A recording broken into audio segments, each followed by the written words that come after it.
Welcome to Collision Course. I'm Xander Pandre, And I am Lord Zat. and we are going to do a video today on iPhones versus Androids.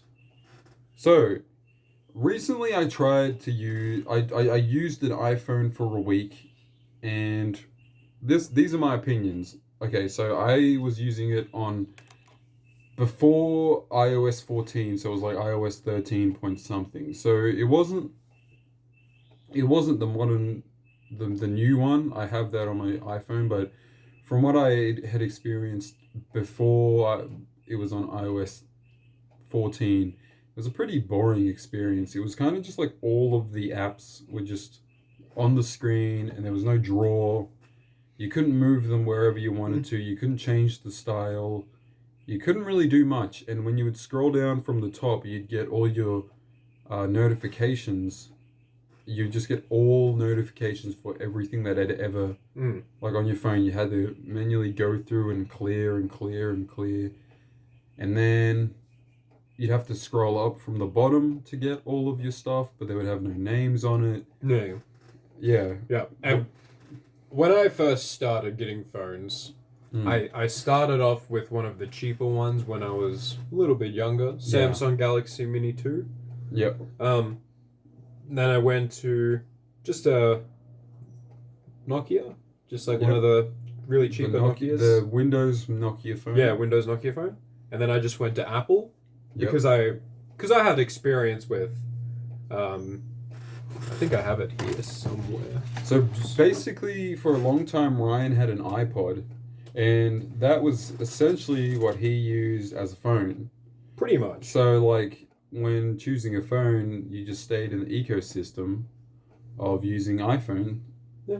And what was your experience with iPhone? Like, did you... It wasn't bad. It wasn't bad? But it could have been a little bit better. Granted, I was a late bloomer when it came to like your phones and technology and that. But then Ryan's not, you keep up to date, but you're not like immediately. I'm up to date, but I'm not physically up to date.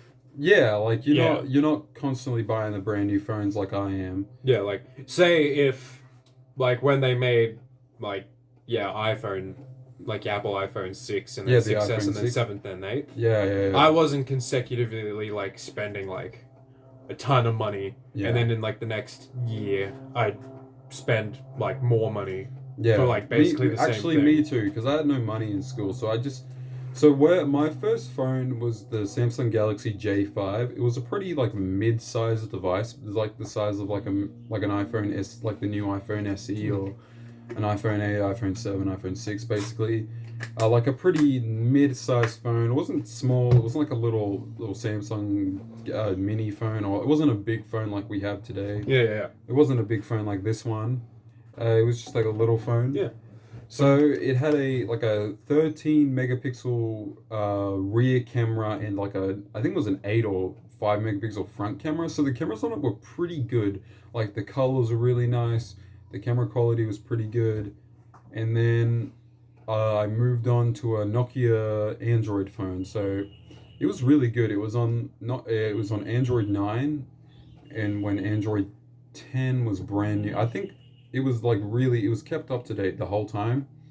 And then after the Nokia, the Nokia's camera was not as good as the Samsung. I did actually smash the Samsung's camera, so I couldn't really compare them.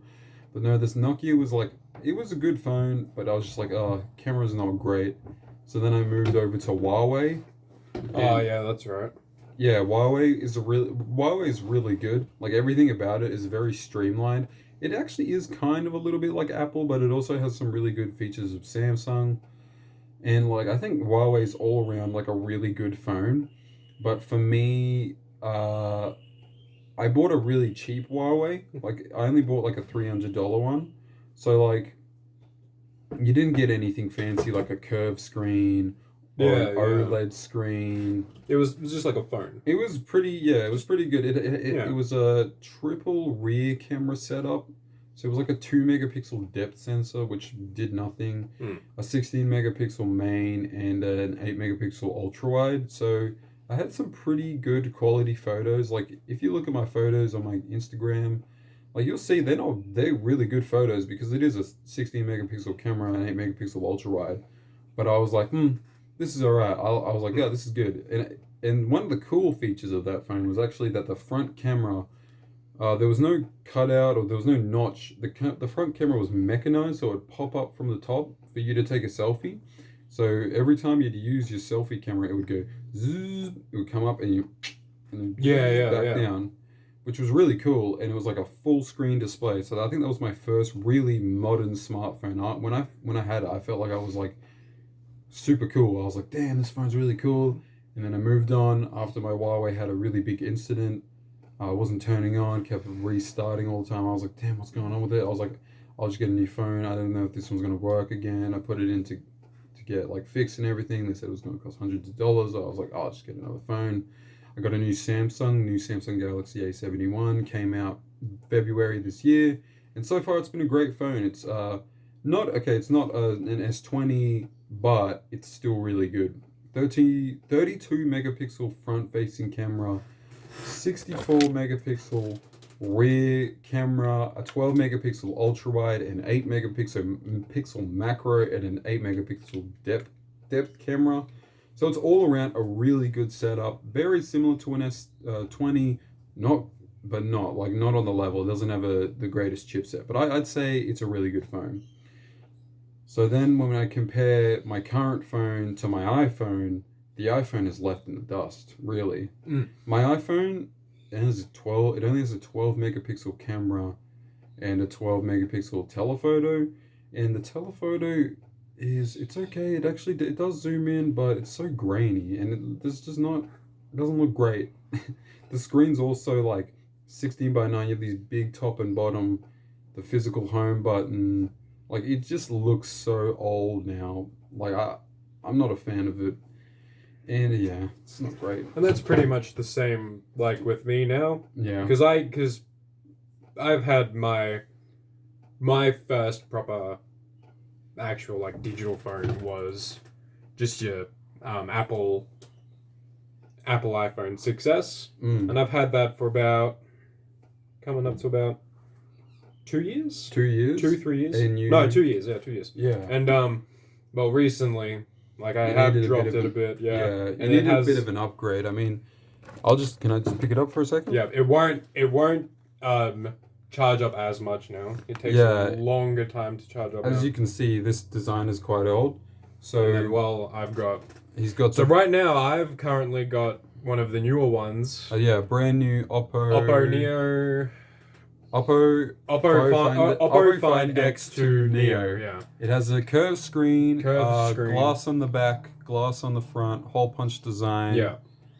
It's an OLED screen. It has 8 gigabytes of RAM, 256 storage. So this is only a 32. That's a 32 storage. This is 256. And coming from someone that used to download things and then put them onto my computer and that.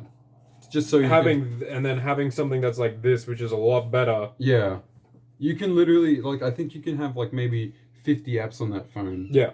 Whereas see what happened with my phones is my first phone was an 8 gigabytes of storage, and I was like, oh, I could only keep Spotify and Instagram. Then my second phone was 16, so I could have Spotify, Instagram, TikTok, and maybe one other app. I don't even remember what I had. Then I had the Huawei with 128. So I just downloaded as many apps as I possibly could. And my current phone is also 128. But also, you can put an SD card in it and to get extra expand some storage. Extra storage. So that's what with iPhones you can't. That's what they tried. That's what they tried doing it with me because mine already had 256. Yeah. Of storage. They tried pushing a 512. The extra SD card. Yeah. That had the extra 256. So that would have made Ryan's phone a 516?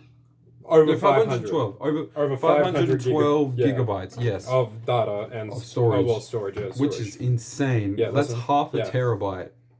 That's like having a hard drive. Pretty much, yeah. Yeah, but when you look at the benefits that you get from Apple, it just for me, I can't see it. I'm like, well, I'd rather just have my Android. Android, yeah. Like, oh, the cameras are bad on Android. No, they're not. They're bad. Pretty good. They're good. Like coming from someone that was from Apple for a very long time, going into Androids and that. Yeah. Low key better. And as someone like me who tried an iPhone for a week after having years of Android, I'm like, these pictures aren't better. They look different. Like, the reason why I think a lot of people think iPhones can film and shoot video a lot better than Androids can is because Apple's integration with social media, like Instagram and Facebook and other stuff, like the Instagram camera with an iPhone looks a lot better than an Android phone. It's because Samsung makes like 40 phones a year, 40 phone models a year. They make much more than 40 phones. Whereas Apple only makes maybe 2 or 3. And so that's like a very uneven weight when Apple can literally just optimize only a very small amount of their phones to work with Instagram, whereas Samsung has 40 plus phones that they need to optimize for the use on the Instagram camera, and everyone's got different sensors, you know. So it's all going to be a completely different story phone to phone, which is really hard to do. And that's the reason why you'll see your friends that have Androids having pretty subpar Instagram stories at times. But the way to overcome that is you just film in your camera app and you just import it into Instagram. It looks a lot better rather than just going into your Instagram app, swapping over to your camera and clicking that, what you would do on an iPhone. It would be a good picture.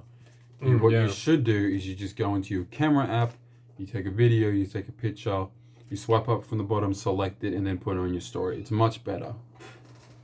And that's basically all I have to say. Yep. Thanks for watching. This has been Xander Pandre. And Lord Zed. Collision Course, signing out.